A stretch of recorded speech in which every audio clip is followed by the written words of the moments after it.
गणेशाय नमः। श्री गुरुवे नमः। प्रिय छात्रों, हम लोग पाणिनि शिक्षा पढ़ रहे हैं। आज का प्रसंग है कि योग्य गुरु से पढ़ने से क्या लाभ है और अयोग्य गुरु से पढ़ने में क्या हानि है। उसके बाद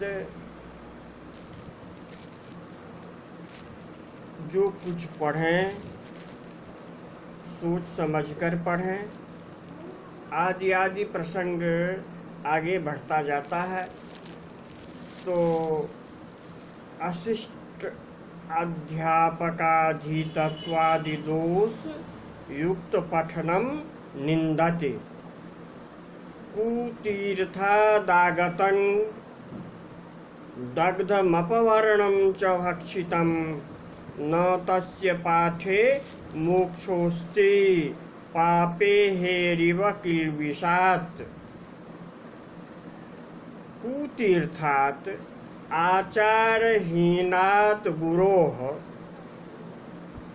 आगतं शिक्षितं दग्धं नीरसमिव अपवर्णम् अपकृष्य अर्थं प्रापिता वर्णा यस्य तदपवर्णं गुरोः अनधीतं भक्षितमिव यद ब्रह्म वर्तते तस्य पाठे पापाहे दुष्टसर्पादिव मोक्षः अध्येतुर्नास्ति। अत्र च शब्द इवार्थे। आचारहीन गुरु से प्राप्त नीरस, निरर्थक तथा सुव्यक्तता रहित वेद का पाठ करने पर दुष्ट सर्प की तरह अध्येता को मोक्ष प्राप्त नहीं होता है। कुतीर्थात् अनधिगत संगवेदात् उच्चारण गुण दोषादि अनभिज्ञात अयोग्यात अध्यापकात् आगतं प्राप्तं दग्धं दग्धरज्जुन्यायेन स्थितम् आभासं निर्वीर्यम् अपवर्णम् अपगत वर्णं भक्षितम् अंतर्दंतकेन अस्पष्टम् उच्चारितं च अपि यद साकांक्ष बुद्धि विशेषस्थं ब्रह्म वेदः तस्य तादृशस्य ब्रह्मणः पाठे अध्ययने पापाहेः दुष्टसर्पात् इव यथा किल्बिषात् पापात् मोक्षः मुक्तिः नैव अस्ति भवति। सुतीर्थादागतं व्यक्तं स्वाम्नायं सुव्यवस्थितं सुस्वरेण सुवक्त्रेण प्रयुक्तं ब्रह्म राजते। सुतीर्थात् सदाचार निरतात् गुरोः आगतम् अधीतं व्यक्तम् अस्पष्टतयोच्चारितं स्वाम्नायं संप्रदाय शुद्धं सुव्यवस्थितं सुस्वरेण उदात्तादिना सुवक्त्रेण कंठादिना प्रयुक्तम् उच्चारितं ब्रह्म वेदः राजते शोभते।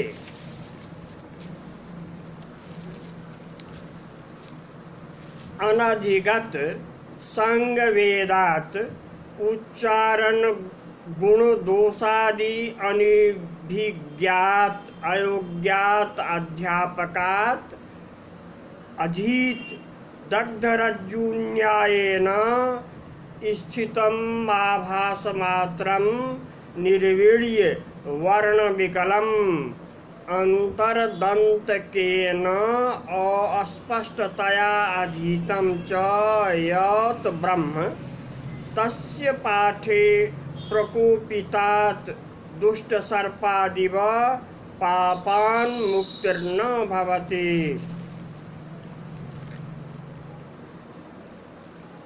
सुतीर्थात् आगतं व्यक्तं स्वाम्नातं सुव्यवस्थितं सुस्वरेण सुवक्त्रेण द्विजेन प्रयुक्तं ब्रह्म राजते।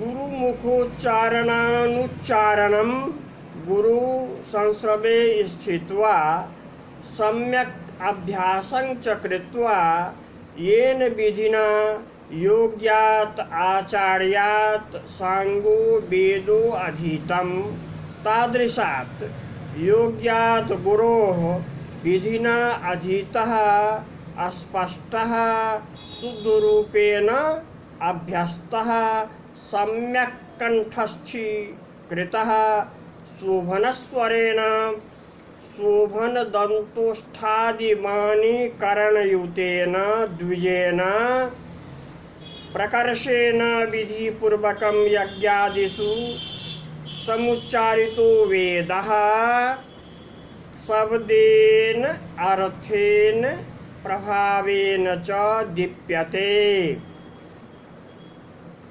अर्थात यथा विधि गुरु मुखोच्चारण सुनकर तदनुसार उच्चारण और गुरु के श्रवण गोचर स्थल में रहकर तदनुसार अभ्यास करके जिन्होंने सांग वेद का अध्ययन किया है और जो उच्चारण गुण दोषादि के अभिज्ञ हैं, ऐसे सद्गुरु से विधिवत प्राप्त अस्पष्ट शुद्ध रूप से अभ्यस्त कंठस्थ रूप में अध्येत्री-वश में अवस्थित तथा मधुर स्वर वाले और शोभन दंतोष्ठादि वदनावयव वाले अध्येता से उच्चरित वेद शब्द और प्रभाव की दृष्टि से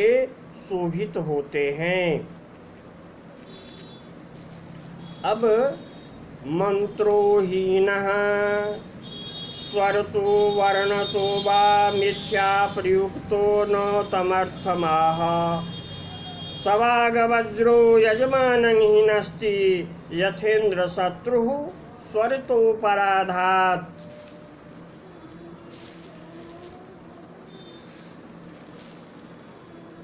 स्वरतः स्वरेण वर्णतः वर्णेन वा हीनः रहितः मंत्रः मंत्रोहीनः स्वरतः स्वरेण इत्यर्थः स्वर शब्दात् आद्यादित्वात् तसिः एवं वर्णतः आद्यादित्वात् तसिः।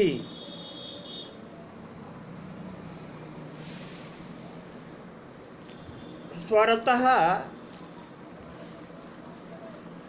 पंचमी पी भवति स्वरतः स्वरात् वर्णतः वर्णात् वा अथवा हीनः अपकृष्टः दुष्टः मिथ्या प्रयुक्तः अयथावत् उच्चारितः मंत्रः बुद्धिस्थं विवक्षितम् अर्थम अविधेयं नैव आह स तथा अयथावत् प्रयुक्तः वागवज्रः वाणीरूपः पविः स्वरतः स्वरकृतात् अपराधात् दोषात् इंद्रशत्रुः इंद्रशत्रुशब्दः यथा इव यजमानं यष्टारं हिनस्ति स्वराद वर्णाद वा अपकृष्टः यथावत् उच्चारितो मंत्रो बुद्धिस्थं विवक्षितम् अर्थं न बोधयति अयथावत् प्रयुक्तो वागवज्ररूपः स मंत्रः स्वरदोषात् दुष्ट भूत्वा इंद्रशत्रु शब्द इव यजमानं हिनस्ति।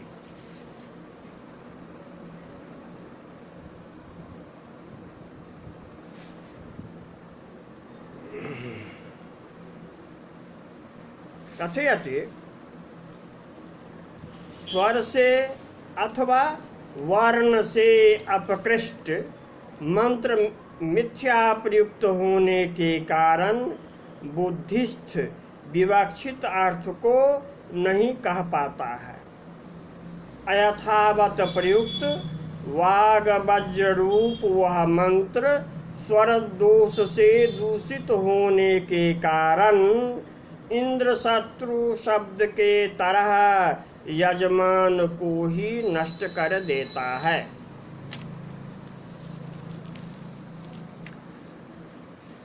यहाँ यह प्रसंग पुराकिल विश्वरूप नाम के त्वष्टुः पुत्रे इंद्रेण निहिते रुष्टस्त्वष्टा इंद्रस्य हन्तारं पुत्रान्तरं मुत्पादयेषु राभिचारिकं यागं कृतवान् तत्रेन्द्रशत्रुर्वर्धस्व इति मंत्रः ऊहितः। तत्र तत्पुरुष प्रयुक्तान्तो दातत्वे कर्तव्ये बहुव्रीहि प्रयुक्त आद्युदात्त ऋत्विजा प्रयुक्तः इत्यर्थान्तराभिधानात् इंद्रेण सोऽपि हत इति। अत्र शत्रुशब्दः क्रियाशब्दो न तु अमित्रपर्यायो रूढः तदाश्रयणे हि बहुव्रीहि तत्पुरुषयोः अर्थभेदो न स्यात्। क्रियाशब्दत्वे इंद्रस्य सातयिता भवेत् इति अर्थबोधनाय प्रयोगे तत्पुरुष एव उचितः बहुव्रीहो इंद्रः सातयिता यस्य इत्यर्थः स्यादिति। तस्मात् शत्रुशब्दः क्रियाशब्दो अत्रेति बोध्यम्। अत्र मंत्रशब्दः शब्दमात्रपरः अन्यथा हि तस्य मंत्रत्वाभावेन तदसंगतिः अस्पष्टेव। अतएव भाष्ये प्रसिद्धमपि मंत्रोहीनः इति शिक्षा पाठं विहाय दुष्टः शब्दः इति पठितम्। न च अस्य मंत्रत्वे लौकिक शब्देन क्रियमान कर्मणः कथं फलजनकत्वमिति वाच्यम्। ऊह विधायक शास्त्र बलादिति गृहाण। स्वर से तथा वर्ण से रहित मिथ्या प्रयुक्त मंत्र अभिष्ट अर्थ को प्रदान नहीं कर पाता है। वह मंत्र वाणी रूपी वज्र बनकर यजमान का ही नाश कर देता है। जिस प्रकार स्वर के दोष से इंद्र शत्रु शब्द यजमान का नाश किया है। पुनरपि दुष्टोच्चारणं निंदति अवक्षरमनायुष्यं विस्वरं व्याधि पीड़ितम् अक्षता शस्त्ररूपेण वज्रं पतति मस्तके। अवक्षरं दुष्टाक्षरम् अनायुष्यम् आयुः नाशकं भवति। विस्वरं स्वर रहितं विगतं स्वरं विस्वरं स्वर रहितं अधीतं ब्रह्म वेदः व्याधि पीड़ितं व्याधिना पीड़ितः व्याधि पीड़ितः तं व्याधि पीड़ितं व्याधियुक्तं पाठकं करोति। अक्षता शस्त्ररूपेण कुंठित शास्त्ररूपं ब्रह्म वज्रं वज्ररूपं सत मस्तके वक्तुः इति वक्तुः मस्तके पतति। एवं च इत्थं नोचार्यम् इति भावः।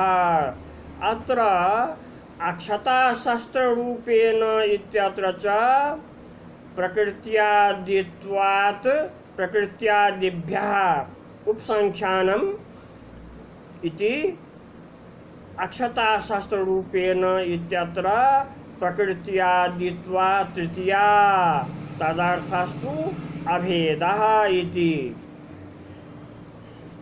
दुष्टाक्षर आयु का नाशक होता है। स्वर रहित पाठ करने वाले पाठक अध्येता को व्याधि युक्त बनाता है। कुंठित शास्त्र रूप पाठ वज्ररूप बनकर वक्ता के मस्तक पर गिरता है। तात्पर्य है कि शुद्ध पढ़ें, शुद्ध उच्चारण करें। पुनरपि उक्तं दृढ़ं करोति हस्तहीनं तु योधीते स्वरवर्ण विवर्जितं ऋक्यजो सामभिर्दग्धो योनिमधिगच्छति। हस्तहीनं तु योधीते स्वरवर्ण विवर्जितं ऋक्यजो सामभिर्दग्धो योनिमधिगच्छति। यह पाठकः हस्तहीनं हस्तेन अर्थात उदात्तादि स्वर सूचकेन आकार विशेषेण हीनं रहितं स्वरवर्ण विवर्जितम् अधीते। स ऋक् यजु सामभिः दग्धं योनिं स्वशूकरादि योनिम् अधिगच्छति प्राप्नोति इति। वास्तुतस्तु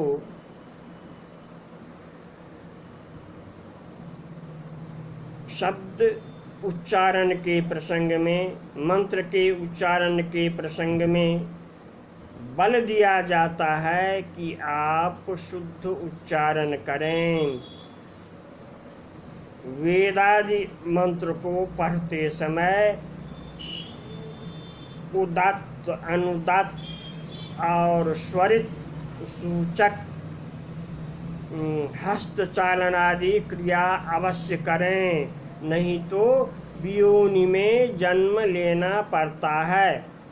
जो स्वरों के सूचक हस्तचालन से रहित सम्यक स्वर तथा वर्णों के उच्चारण से रहित अध्ययन करता है, वह ऋक् यजुः साम से दग्ध होकर सूकर आदि योनि में उसे जन्म लेना पड़ता है। हस्तेन वेदं योधीते स्वरवर्णार्थ संयुतम ऋक् यजुः सामभिपूतो ब्रह्मलोके महीयते। यहाँ प्रशंसा की गई है कि उदत्त अनुदत्त स्वर सूचक हस्तचालन पूर्वक वेद मंत्रोच्चारण से ऋक् यजुः साम की पवित्रता से आप पवित्र हो जाते हैं और आपको सद्गति प्राप्ति होती है। हस्तेन यह स्वरवर्णार्थ संयुक्तं वेदं हस्तेन उदात्तादि ज्ञापकेन अधीते सह ऋक् यजुः सामभिपूतः सन् ब्रह्मलोके महीयते पूज्यते देवैः इति। जो सम्यक स्वर वर्ण तथा अर्थयुक्त स्वर सूचक हस्तचालन पूर्वक वेद का पठन करता है, अध्ययन करता है, वह ऋक् यजुः साम से पवित्र होकर ब्रह्मलोक में भी पूजित होता है। अस्तु, आज का पाठ इतना ही। जयतु भारतम, जयतु संस्कृतम।